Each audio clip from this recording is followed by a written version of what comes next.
Speaku.com.au has sent me this cube to test, and let's see what I want to say about it after a couple days.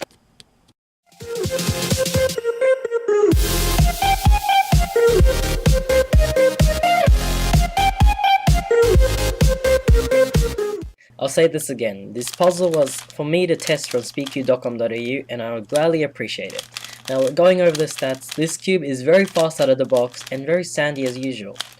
And it took me a while to break in, and of course I added some Weight 5 lubricant to slow it down. Previous Pyraminxes have been very clicky lately because of the ball bearing, but due to the magnetic of this Pyraminx and probably the Moyu one, the clicks are very silent, but still there at the same time, of course because it's magnet. And the magnets interlock to each other very nicely, and it creates a nice feeling when you turn. In my opinion in Pyraminxes, I really don't care about the corner cutting skills, but on this Pyraminx it is really good and up to standards. And when you unbox this Pyraminx, it comes with spare magnets, and as seen in the video, it is very strong. This puzzle has gotten my new PBs on averages of 5 of Pyraminx, and has gotten me back into Pyraminx. I have been gone lately from Pyraminxes and haven't been motivated to actually do it.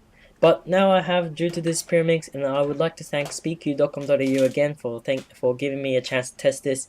And I'll leave a link in the store in the description below. I'll see you guys in another episode of Kibbing. Bye bye.